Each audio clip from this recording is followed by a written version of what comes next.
We don't get anywhere in life without being vulnerable. We don't get anywhere in life without being authentic. But that's not something we're taught. We're taught that if we tell the truth, we're going to get punished. How many times did your parents tell you or ask you, did you do this thing? And you go, yes, I did it. And then you get, well, back in the old days, you get spanked, put in the corner, grounded, some type of discipline. And so what it did is it made you go, if I tell the truth, and I make a mistake especially, I'm going to get punished for that. So what happens is over time, you stop telling the truth because you know there are consequences. You wouldn't readily tell your boss that you messed up, especially if you know that there was no way they were going to catch you in any other way. So very, very rarely are we ever honest with the outside world. And as that goes on, we start lying to ourselves because we don't want to face our own demons, our own fears, our own guilts and shames. And so we repress all that stuff. And you give it enough time, 20, 30, 40 years, next thing you know, all you're doing is lying. You're thinking that somebody outside of myself is going to save me. And that never happens. You save you. We're alone from the time we're born till the time we die. Nobody can get inside of our minds. Nobody knows what we're actually feeling. And God forbid we actually are authentic and we are punished for that. It makes you not want to be authentic anymore. But that's why you have to choose your friends very wisely. If you can't be authentic with your friends or your loved ones or your husbands and wives, boyfriends and girlfriends, then they're not the person for you. Those are huge boundaries. If I can't be honest with you without being punished for it, then we are not a thing that should be going on. But if we had more vulnerability and authenticity in this world, we could admit to ourselves that working 65, 70 hours a week at a job that you absolutely hate for just barely enough money to survive, after being taxed to death over and over and over again on every little thing that we do, isn't really worth it.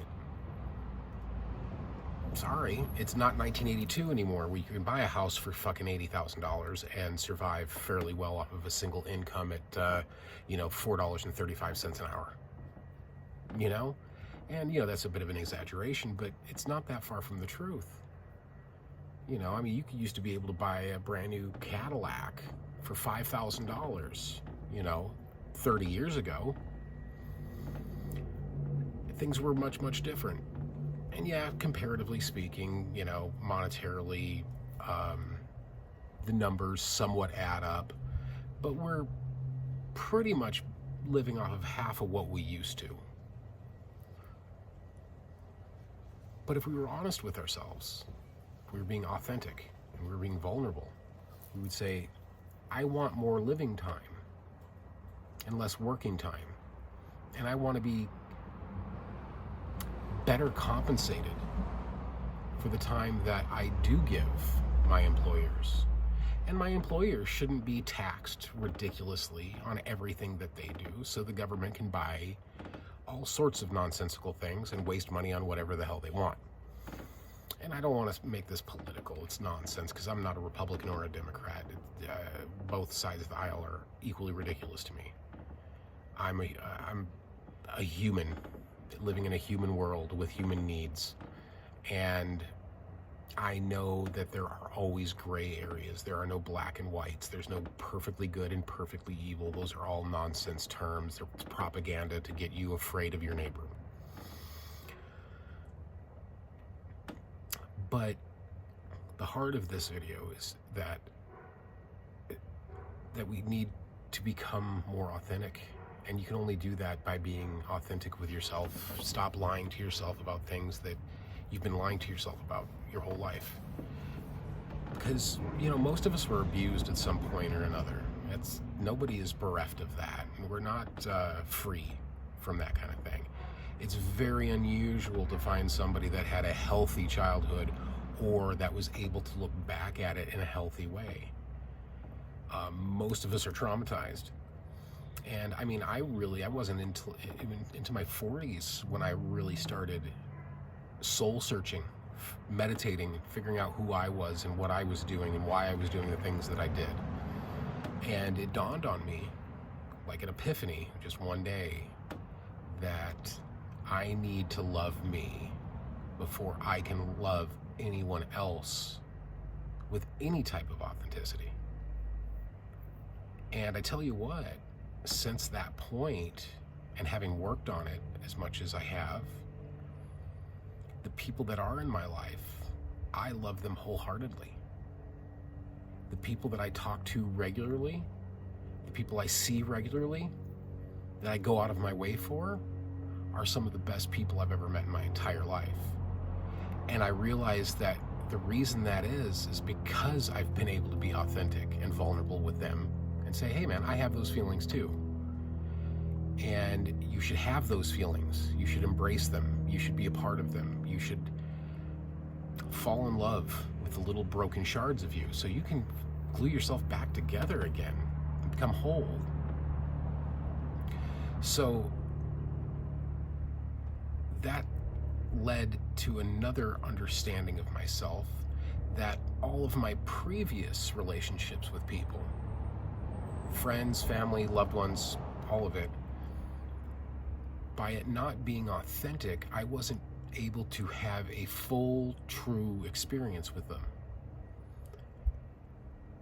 And that leaves you a little sad because you wonder what may have been if you had just let loose a little bit, allowed yourself to be authentic, told people I love you. That was a really hard thing for me to say. In fact, so much so that when my son was born, I didn't get to see him very often for the first, probably 6 or 8 months of his life because I was working nonstop. Instead of saying, I love you, I'd tell him, I missed you. I missed you.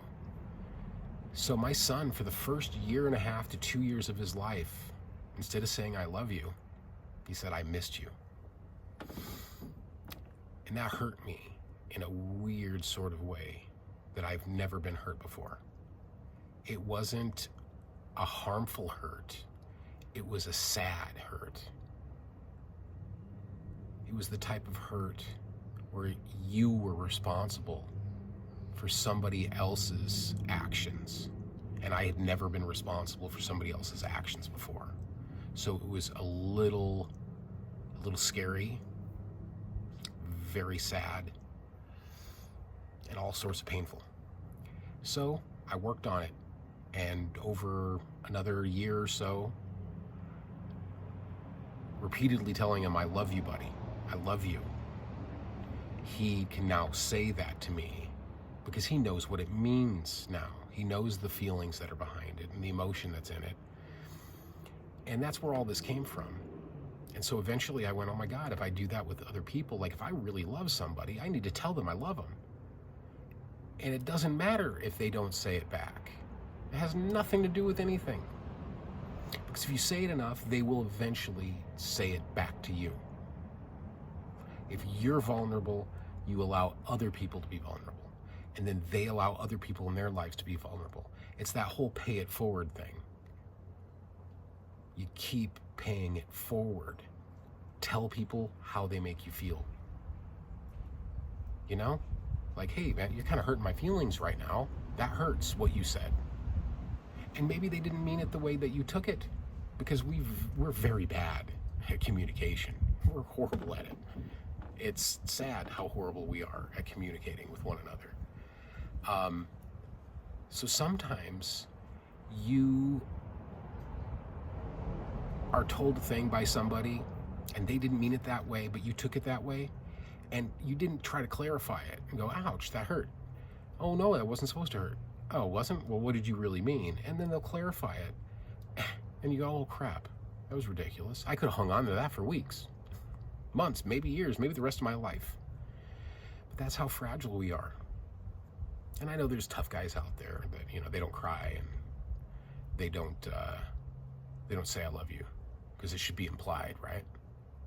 No, it's never implied. You need to tell the people what they mean to you, because you're not going to get that back until you put it forward. So go out and give somebody a hug today. Tell your children you love them. Tell your wife you love them. Tell your husband you love them. Your boyfriends, your girlfriends, your best friends. Give people random compliments on the street. See somebody in the mall and they got cool shoes and you're like, those are really cool shoes. Instead of just thinking it, say it. You're not hitting on them. You're just being real. Hey man, those are really cool shoes. What harm does it do? None. Don't be creepy. But you can say things that are nice to people and not expect anything back. That is a trip. You don't have to be aiming for something. There doesn't have to be an angle. So tell people the way you feel about them. Give people hugs, give them kisses. Warranted kisses and hugs, by the way. Ask for permission. And move forward. And the crazy thing will happen is you will start getting random hugs. You'll start getting random hugs, random kisses on the cheek, random I love yous. And the random I love yous, those are the best. Have a great day.